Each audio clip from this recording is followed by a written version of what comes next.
Come in, sit down, and make yourself comfortable.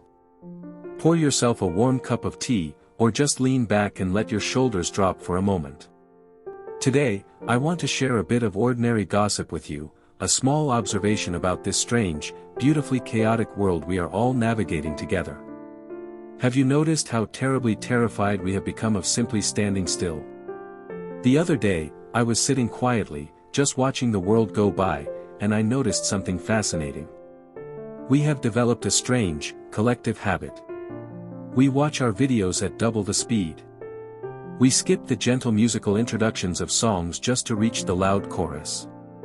We tap our fingers against our desks, genuinely irritated if a little digital page takes more than 2 seconds to appear on our screens. We are constantly accelerating, constantly pushing, constantly trying to outrun the clock. We have given this endless running a lot of fancy modern names. We call it the hustle, we call it productivity, we call it staying ahead of the curve. But if you strip away all those polished words, what you find underneath is a very deep, very quiet, and very heavy exhaustion.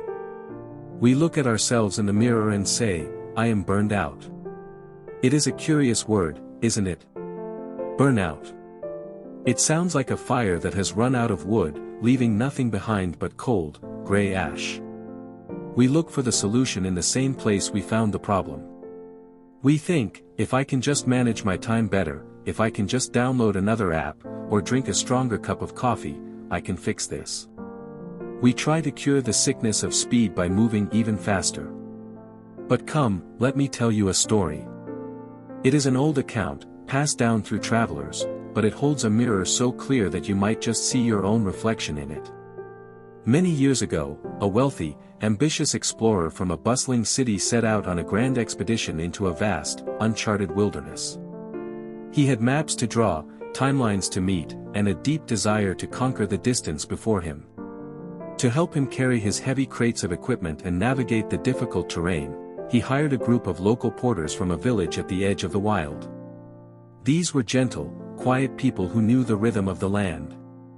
For the first 3 days, the explorer pushed the caravan with an absolute fury. He woke them before the sun could even color the sky. They marched through dense, humid forests, climbed steep, rocky hills, and crossed rushing rivers. Whenever the porters slowed down to catch their breath or look at a flower, the explorer would look at his heavy gold pocket watch, frown, and urge them forward. Faster, he would say. We have a schedule to keep. We are losing daylight. Move faster. The porters did not complain. They simply bowed their heads, tightened the straps of their heavy packs, and kept walking.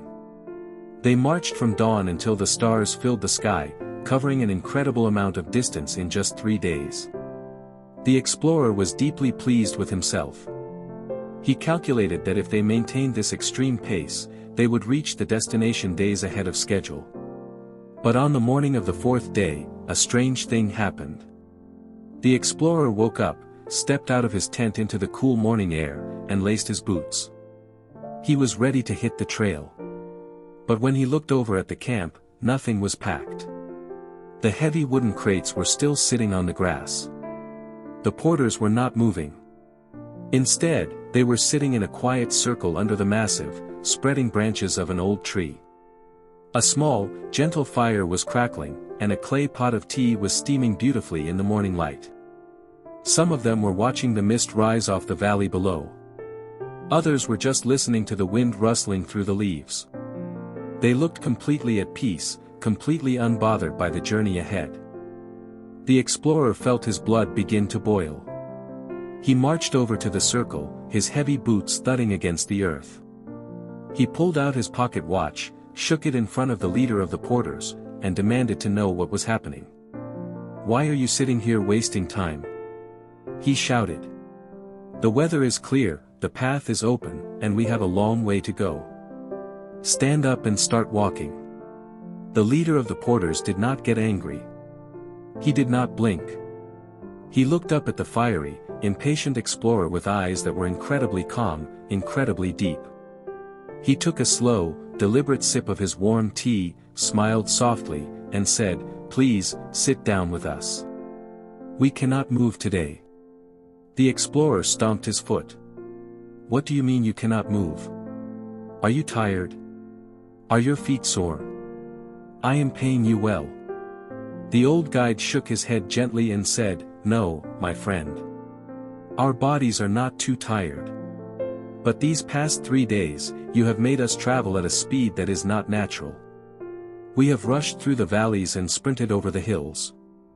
We have moved so fast that we have left our souls far behind us on the trail.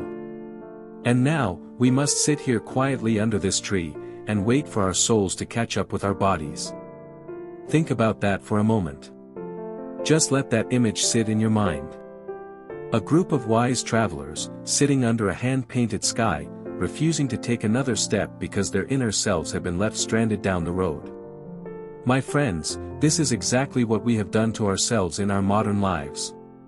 We have built a world of hyperspeed, and we are forcing our human spirits to live within it.